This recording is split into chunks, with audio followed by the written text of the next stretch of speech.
اللہ تعالیٰ نے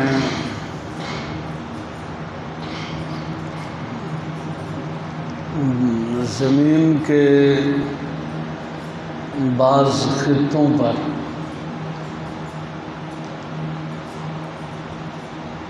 ایسے موسم بنائے ہیں کہ سارا سال ایک ہی موسم رہتا ہے۔ زمین کے بعض خطے ایسے بھی بنائے ہیں جہاں پر سارا سال ایک ہی موسم رہتا ہے۔ ایک گرمی کا موسم ہے تو گرمی، سردی کا موسم ہے تو سردی۔ بعض خطوں کو 2 موسموں سے نوازا، بعض خطوں کو 4 موسموں سے نوازا۔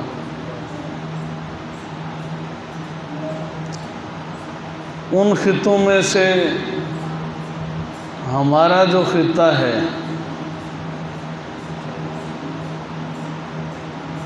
اس پر اللہ کا خاص فضل ہے۔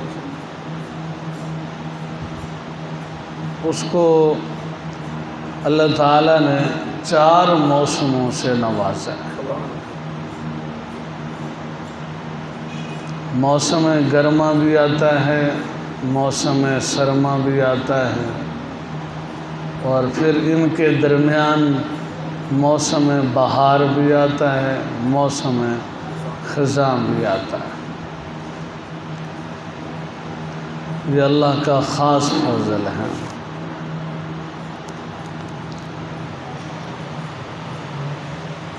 اب ان موسموں کے اندر موسموں کے تغیرات اور تبدلات کی وجہ سے حالات کے اوپر بھی کچھ اثر پڑتے ہیں۔ بارشوں کا نظام بھی انہی موسموں کی وجہ سے بنتا ہے، اگرچہ حقیقتاً مسبب الاسباب تو اللہ تعالیٰ کی ذات ہے، لیکن اسباب کے تحت، سائنس کے تحت بندہ یہی سمجھتا ہے کہ موسم چونکہ بدلتے ہیں تو اس کی وجہ سے پھر بارشوں کا نظام بھی ہوتا ہے اور دوسرے بھی نظام جو ہیں وہ بنتے ہیں۔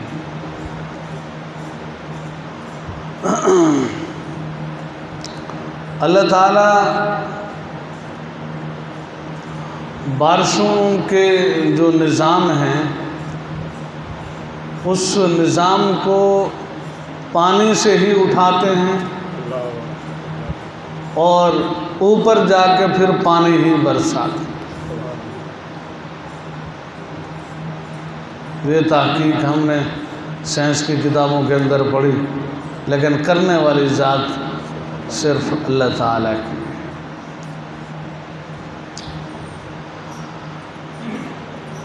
میں سوچ رہا تھا کہ کئی دنوں سے ہم خبریں پڑھ رہے ہیں، سن رہے ہیں کہ ابھی مئی کا مہینہ چل رہا ہے، جون نہیں شروع ہوا، جولائی نہیں شروع ہوا، اور محکمہ موسمیات کے لحاظ سے، ماہرین موسم کے لحاظ سے اس مہینے کے اندر بارشوں کا نزول ہونا چاہیے، بارشیں ہونی چاہیے۔ پچھلے سالوں کے اندر بارشیں ہوتی رہی ہیں مئی کے مہینے کے اندر۔ جون جولائی میں گرمی زیادہ ہو جاتی ہے، اس میں بھی اللہ تعالیٰ چاہتے ہیں تو بارشیں ہو جاتی ہیں، لیکن اس مہینے کے اندر ہم نے دیکھا کہ آج 20 تاریخ ہو گئی، گرمی اپنی شدت اور گرمی کا جو عروج ہے وہ جون جولائی سے بھی زیادہ نظر آ رہا ہے. ایسے جون جولائی سے بھی زیادہ نظر آ رہا ہے، اور بارشیں بھی نہیں ہو رہی. پانی کی قلت بہت ہو چکی ہے، نہری نظام بہت متاثر ہو چکا ہے.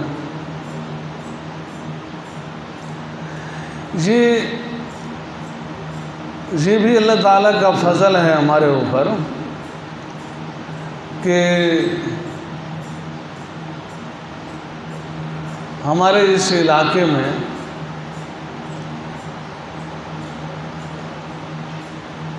زمین کے اندر پانی موجود ہے. پانی موجود، پہلے چند فٹ کے پانی پہ پانی نکل آیا کرتا تھا. وقت گزرتا گیا، زمانہ گزرتا گیا، اب یہ ہے کہ چند 100 کے فٹ پہ نظر، سینکڑوں پہ چلا گیا.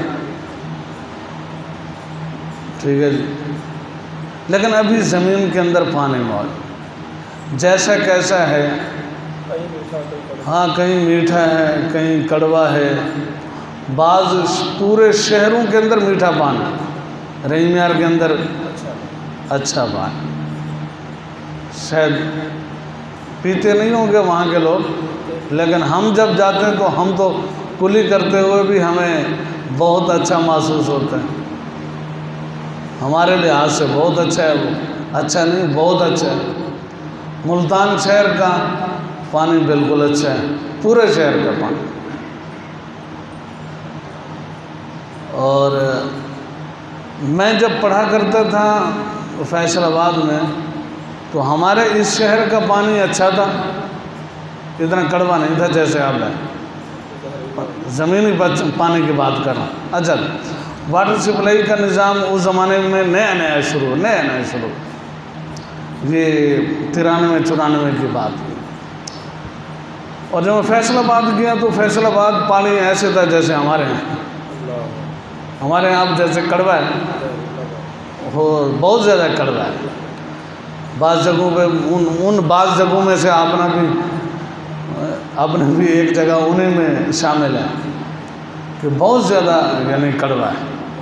چونکہ ہم لوگ عادی بن گئے ہیں تو اتنی زیادہ محسوس نہیں ہوتا.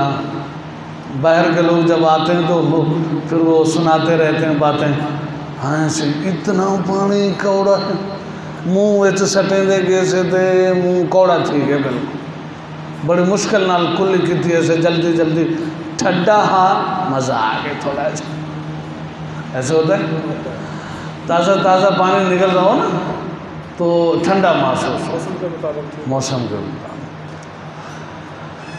اللہ اکبر. پانی اللہ تعالیٰ کی بہت بڑی نعمت ہے. اللہ تعالیٰ نے ہر چیز کو پانی سے پیدا فرمایا. وَجَعَلْنَا مِنَ الْمَاءِ كُلَّ شَيْءٍ حَيٍّ. ہر زندہ چیز کو ہم نے پانی سے پیدا کیا. سمجھا؟ اس پانی کی قدر تھر والوں سے پوچھو، اس پانی کی قدر چولستان والوں سے پوچھے، اس پانی کی قدر جو ہے بلوچستان کے علاقوں والوں سے پوچھے.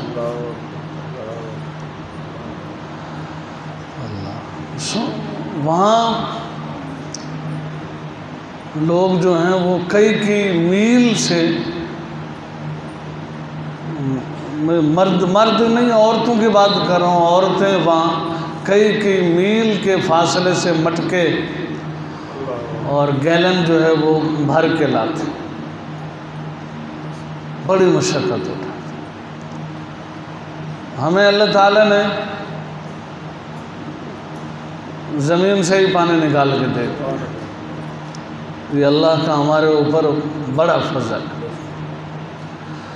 تو پچھلے دنوں یہ باتیں خبروں کی زینت بنی ہوئی تھیں کہ جانور بھوکے پیاسے مر رہے ہیں، اور اس کے ساتھ ساتھ انسان بھی، پانی کی اتنی قلت ہو گئی چولستان کے اندر اور تھر کے علاقے کے اندر کہ انسان بھی بہت متاثر ہو گیا۔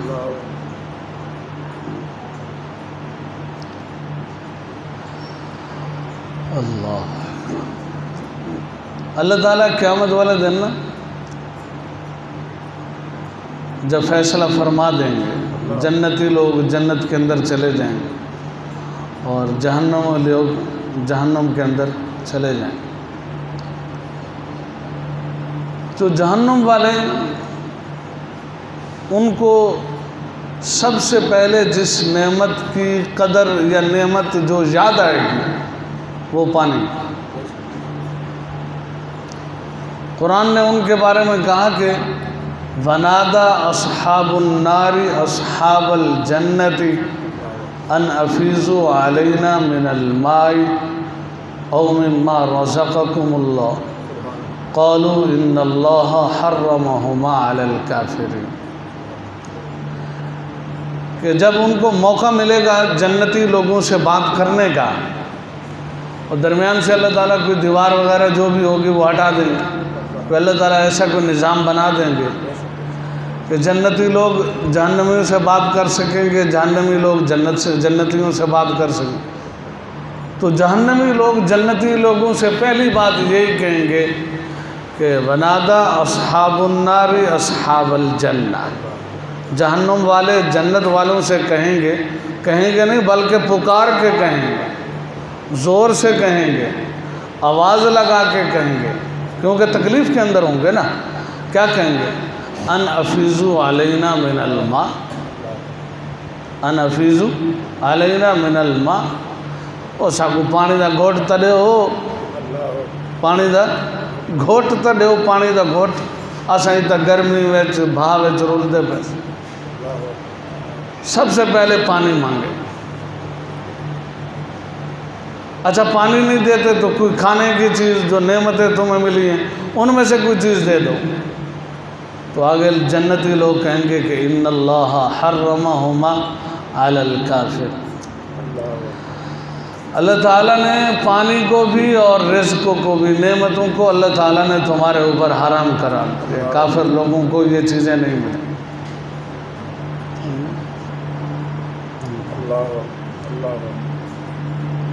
اتنی بڑی سخت فیصلہ، پانی اللہ تعالیٰ کی بہت بڑی نعمت ہے، اور پیاسے کو پانی پلانے کی وجہ سے اللہ تعالیٰ نے بخشش فرما۔ آپ نے پڑھا، نئی نسل کو شاید وہ واقعہ نہ پڑھا ہو، نہ پتہ ہو، بنی اسرائیل کے اندر ایک فاحشہ عورت تھی، بنی اسرائیل کے اندر ایک فاحشہ عورت تھی، ہاں توحید پرست، ایمان والی تھی، مسلمان تھی، ایمان والی۔ جب اس نے دیکھا کہ ایک کتا پیاسا ہے کنویں کے پاس، اس کو پیاس لگی ہوئی ہے، پانی کی طلب ہے، تو روایات میں آتا ہے کہ اس نے اپنے دوپٹے سے جوتے کو باندھا اور کنویں کے اندر ڈالا، وہاں سے پانی نکالا، اس پیاسے کتے کو پلایا۔ اللہ تعالیٰ کو یہ عمل اتنا پسند آیا کہ اللہ تعالیٰ نے اس فاحشہ عورت کو بخشا۔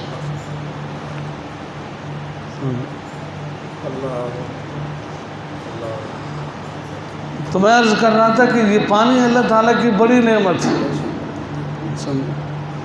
اور آج قدر ہو رہی ہے، جن لوگوں کے پاس پانی نہیں ہے ان میں تھر والے لوگ، چولستان والے لوگ وہ تو شامل ہے ہی ہیں، ہمارے یہ لوگ بھی شامل ہو گئے۔ اب ہزاروں ایکڑ زمین جو ہے وہ بنجر ہو رہی ہے، فصلیں نہیں کاشت ہو رہی، پانی نہیں مل رہا، پانی نہیں آ رہا پیچھے، لوگ پریشان ہیں کہ پانی نہیں آ رہا۔ پانی کی قدر ان کو معلوم ہو رہی کہ پانی ہونا چاہیے، پانی ملنا۔ اللہ اکبر۔ آج جن اسباب کی، جن چیزوں کی ضرورت ہے، جن کو اختیار کرنے کی ضرورت ہے تاکہ اللہ تعالی ہم سے راضی ہو جائیں، اللہ تعالی ہم سے راضی ہو جائیں، ان میں سے ایک اہم چیز وہ رجوع الی اللہ ہے، اسباب کے تحت۔ کس کے تحت؟ اسباب کے تحت۔ جو سب سے پہلی چیز جن کو ہم اختیار کر سکتے ہیں، جس کی وجہ سے ہمیں پانی میں مل سکتا ہے، اللہ تعالیٰ بارش کا انتظام کر سکتے ہیں، ہمارے لیے بارش مہیا کر سکتے ہیں، تو ان میں سے پہلی چیز رجوع الی اللہ۔ ان اسباب میں سے پہلا سبب کیا ہے؟ رجوع الی اللہ، کہ ہم اللہ تعالیٰ کی طرف رجوع کریں، اللہ تعالیٰ سے مانگیں، اللہ تعالیٰ سے گڑ گڑا کر اپنے عاجزی کا اظہار کریں، انکساری کا اظہار کریں کہ یا اللہ ہم گناہ گار ہیں، ہم اس نعمت کی قدر نہ کر سکے۔ چنانچہ یہ بات ایک حدیث سے بھی ثابت۔ ایک دفعہ ایک اعرابی، ایک بدو دیہاتی آدمی، وہ آپ صلی اللہ علیہ وسلم کی خدمت میں حاضر ہوا اور آ کر عرض کیا کہ یا رسول اللہ، ہمارے اہل و عیال بھی بھوکے مر رہے ہیں، بھوکے پیاسے ہیں، اور جانور بھی پیاسے بھوکے مر رہے ہیں۔ کہنے کا مطلب یہ تھا کہ ہماری زمینیں فصلیں نہیں اگا رہی ہیں، جس کی وجہ سے ہمارے اہل و عیال کے لیے، انسانوں کے لیے روزی کا انتظام نہیں ہو رہا، جانور بھوکے مر رہے ہیں، یعنی جانوروں سے ہم گوشت حاصل کرتے تھے، جانوروں سے ہم دودھ حاصل کرتے تھے، تو گوشت کے ذخائر بھی ختم ہو رہے ہیں اور دودھ کے ذخائر بھی ہم سے چھینے جا رہے ہیں۔ پھر یا رسول اللہ، آپ ہمارے لیے دعا کریں کہ ان یسقینا، کہ اللہ تعالی ہمارے حال پر رحم فرمائے اور ہمارے لیے پانی کا انتظام فرمائے۔ دعا کروانے کا مقصد یہ تھا کہ اللہ تعالی ہمارے لیے پانی کا انتظام فرمائے، ان یسقینا۔ تو صحابہ کرام فرماتے کہ نبی کریم صلی اللہ علیہ وسلم نے اسی وقت، جمعہ کا خطبہ تھا، اسی وقت آپ صلی اللہ علیہ وسلم نے یوں ہاتھ اٹھائے، دعا فرمائے۔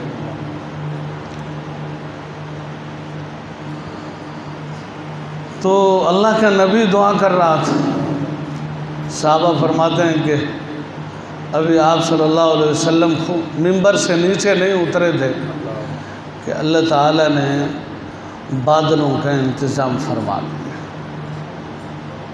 ہر طرف بادل ہی بادل آ گئے، اور جب آپ ممبر سے نیچے اتر رہے تھے تو حال یہ تھا کہ آپ کی داڑھی مبارک سے بارش کے قطرے جو ہے وہ گر رہے تھے۔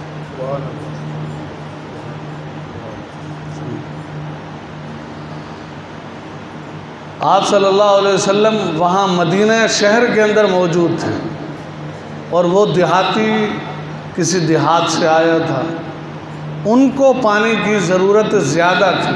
ہو سکتا ہے مدینہ والوں کو ضرورت نہ ہو، لیکن آپ نے ان کے لیے دعا فرمائی۔ اس حدیث سے یہ بات معلوم ہوئی کہ اگرچہ فی الحال ہمیں ضرورت نہیں ہے، شہر والوں کو، اب تو شہر والوں کو بھی ضرورت ہے، تھوڑا سا گزارا ہو رہا ہے، کڑوا پانی آ رہا ہے، ٹھنڈا پانی ہے، وضو کر لیتے ہیں، نہا لیتے ہیں، اوپر بہا لیتے ہیں، گزارا ہو جاتا ہے، گرمی کی شدت کم ہو جاتی ہے۔ باقی میٹھا پانی ہمارے شہر والوں کو بھی شدید ضرورت ہے اس کو، ہے نا؟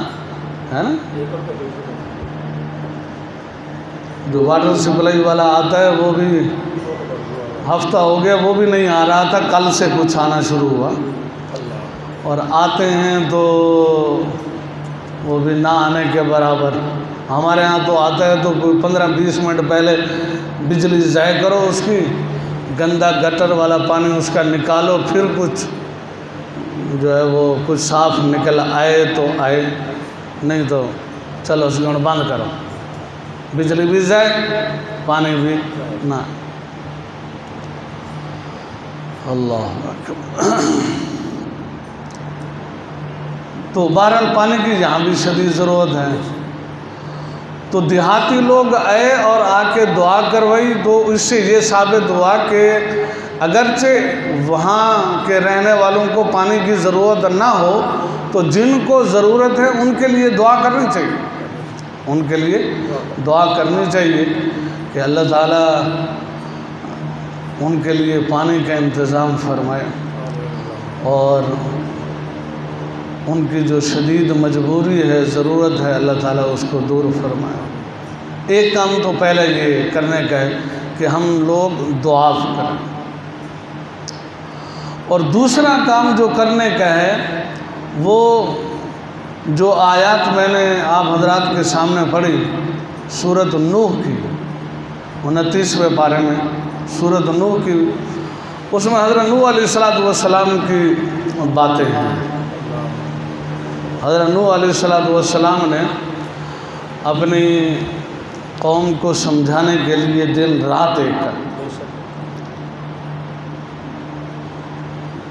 اسی صورت میں وہ الفاظ آتے ہیں کہ نوح علیہ السلام نے اللہ تعالیٰ سے، حالانکہ اللہ تعالیٰ سب کچھ جانتے ہیں، لیکن وہ کارگزاری اپنی دعوت و تبلیغ کی، وہ حضرت نوح علیہ السلام نے اللہ تعالیٰ کو سنائی کہ یا اللہ میں نے ان کو دن رات ایک کر دیا، میں نے دن کو بھی ان کو تبلیغ سنائی، رات کو بھی ان کو تبلیغ سنائی، علل اعلان بھی ان کو میں نے تبلیغ سنائی، اور چھپ کر بھی تنہائی کے اندر بھی ان کو میں نے تبلیغ سنائی، تبلیغ کی، لیکن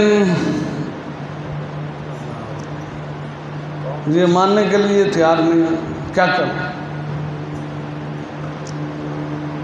تو اللہ تعالیٰ نے اس قوم نوح پر قحط سالی کیا مقرر کرنا؟ قحط سالی۔ اب وہ حضرت نوح علیہ السلام کے پاس آئے اور آ کر کہنے لگے کہ ہمارے لیے دعا کرو، ہمارے لیے دعا کرو، اللہ تعالیٰ اس قحط سالی کو دور کریں۔ تو حضرت نوح علیہ السلام نے ان کو جو پہلی بات سمجھائی نا وہ یہ تھی کہ فَقُلْتُ اسْتَغْفِرُوا رَبَّكُمْ إِنَّهُ كَانَ غَفَّارًا، کہ میں نے ان کو کہا کہ اپنے رب سے بخشش طلب کرو، اپنے رب سے بخشش طلب کرو، استغفار کرو، توبہ اور استغفار کرو، شرک کو چھوڑو اور توحید کی طرف آؤ، گناہوں کو چھوڑو اور اللہ تعالیٰ کی طرف آؤ، رجوع اللہ کرو، توبہ اور استغفار کرو، استغفار کی کثرت کرو، تو فوری طور پر تمہیں جس بات کا فائدہ ہوگا وَيُرْسِلِ السَّمَاءَ عَلَيْكُمْ مِدْرَارًا، اللہ تعالیٰ تمہارے لیے آسمان سے بارش کا انتظام کرے، آسمان سے بارش کا انتظام کرے، تمہارے لیے پانی کا انتظام کر دے۔ تم قحط سالی میں پڑے ہوئے ہو، تمہارے لیے کھانے پینے کی چیزیں نہیں اگ رہی، فصلیں نہیں اگ رہی، وہ نہیں اگ رہی اس لیے کہ پانی نہیں ہے تمہارا، اس لیے شارٹ کٹ کے اندر تو فائدہ تمہیں اس بات کا ہوگا کہ اللہ تعالیٰ تمہارے لیے پانی کا انتظام، فصلیں آ جائیں گی، پھر پانی کا انتظام ہو جائے گا، پھر آہستہ آہستہ فصلیں بھی پک جائیں گی اور تمہاری معیشت بھی بہتر ہو جائے گی، رزق بڑھ جائے گا، رزق کا انتظام ہو جائے گا، تو معیشت بھی تمہاری کیا ہو جائے گی، بہتر۔ تو اس سے معلوم ہوا کہ دعاؤں کا بھی اہتمام کرنا چاہیے اپنے لیے بھی اور جو متاثرین ہیں ان کے لیے خصوصاً، اور پھر ساتھ ساتھ استغفار کی کثرت بھی کرنی چاہیے۔ کیا کرنی چاہیے؟ استغفار۔ حضرت حسن بصری رحمۃ اللہ علیہ کے پاس ایک آدمی ہے، کہنے لگا حضرت میرے حالات بہت خراب ہیں، حالات بہت خراب ہیں، رزق کی تنگی ہو گئی ہے، گھر میں پریشانی ہے، فقر و فاقہ ہے، آپ میرے لیے کوئی وظیفے کا انتظام کریں۔ تو حضرت نے اس کو فرمایا کہ استغفار کی کثرت کرو، استغفار کی کثرت۔ وہ آدمی چلا گیا، ایک دوسرا آدمی آیا، کہنے لگا کہ حضرت میرے ہاں اولاد نہیں، میرے لیے دعا کریں یا کوئی وظیفہ بتائیں کہ مجھے اللہ تعالیٰ اولاد عطا فرمائے۔ تو آپ نے اس کو بھی یہی جواب دیا کہ تم کیا کرو؟ استغفار کی کثرت۔ وہ بھی چلا گیا۔ تیسرا آدمی ہے، اس نے کہا کہ ہمارے علاقے کے اندر قحط بڑھ چکا ہے، بارشیں نہیں ہو رہی، پانی کا انتظام نہیں ہے، فصلیں نہیں ہو رہی، تو آپ ہمیں کوئی وظیفہ بتائیں۔ تو آپ نے اس کو بھی یہی ارشاد فرمایا کہ استغفار کی کثرت کرو۔ سامعین جو پہلے بیٹھے ہوئے تھے، انہوں نے جب سنا کہ حضرت کے پاس سائلین تو مختلف آئے، سوال کرنے والے وہ تو مختلف قسم کے لوگ ہیں، کسی نے کوئی سوال کیا، کسی نے کوئی سوال کیا، حضرت نے سب کو جواب ایک ہی دیا ہے کہ استغفار کی۔ تو پھر حضرت سے پوچھنے کہ حضرت یہ کیا؟ سوال مختلف، جواب ایک۔ تو حضرت حسن بصری رحمۃ اللہ علیہ نے پھر قرآن کی یہ آیات، سورۃ نوح کی یہ آیات پڑھ کے سنا کہ ان آیات کے اندر اللہ تعالیٰ نے یہی ساری باتیں ذکر فرمائی۔ اس سے پہلے استغفار کا ہو، ان سب باتوں سے پہلے استغفار کا ہو۔ ان لوگوں کو انہی چیزوں کی ضرورت تھی، اور اللہ تعالیٰ کی طرف سے حکم یہ ہے کہ اگر یہ چیزیں تم حاصل کرنا چاہتے ہو تو کیا کرو؟ استغفار کرو۔ میں نے وہی بتایا ان کو کہ تم کیا کرو؟ استغفار کرو۔ بس جواب ہو گیا۔ قرآن سے بڑھ کر کوئی چیز ہو سکتی ہے؟ میں اپنی طرف سے جواب دوں، اس سے بہتر ہے کہ قرآن کی طرف سے جو جواب ملا ہے وہ جواب ان کو پڑھ کے سن۔ تو اس نعمت کی ایک تو ہم لوگ قدر نہیں کر رہے، پانی کی قدر نہیں کر رہے۔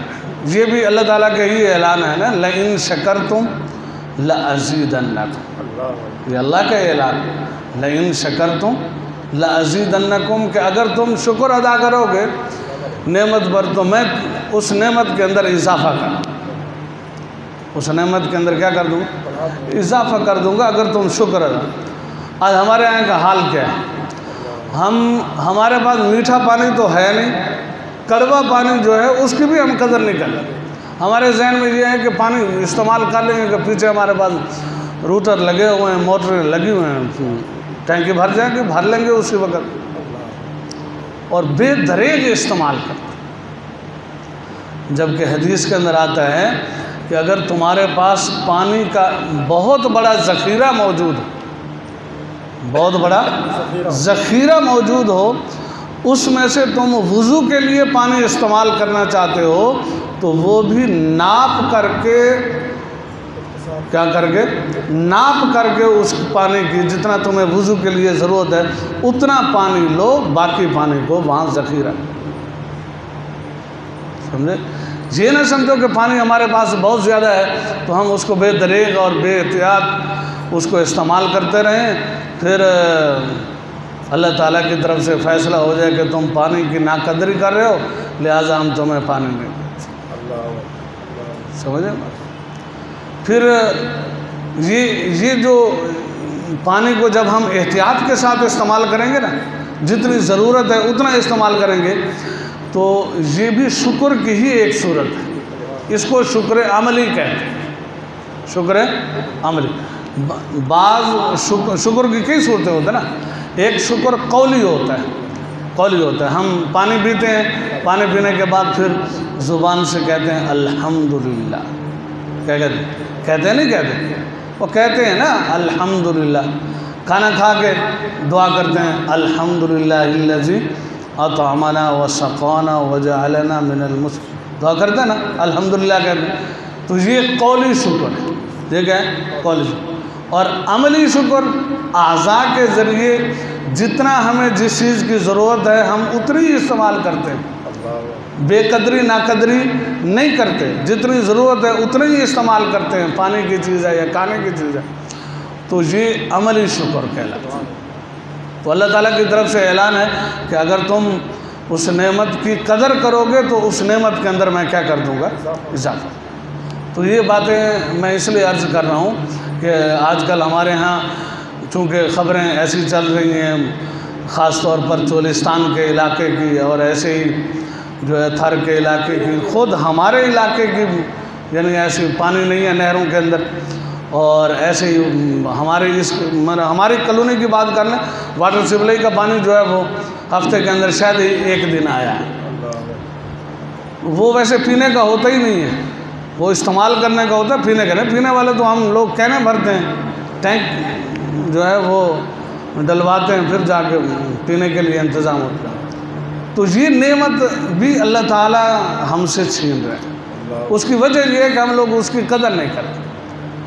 تو ایک تو دعا کرنے کی ضرورت ہے.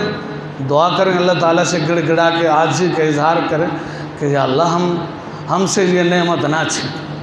اگر یہ نعمت چلی گئی تو پھر ہم زندہ کیسے رہیں گے، ہے نا جی. اور دوسرا یہ ہے کہ ہم استغفار کی کثرت، قرآن و حدیث کی روشنی میں یہ دوسری چیز کہ استغفار کی کثرت کریں. اور تیسرا یہ ہے کہ ہم اللہ تعالیٰ کا اس نعمت پر جو نعمت میسر ہے جتنی ہے اس پر قولاً بھی اللہ تعالیٰ کا شکر ادا کرتے رہیں اور فعلاً اور عملاً بھی اللہ تعالیٰ کا شکر ادا کرتے رہیں. اللہ تعالیٰ ہمیں عمل کرنے کی توفیق نصیب فرمائے.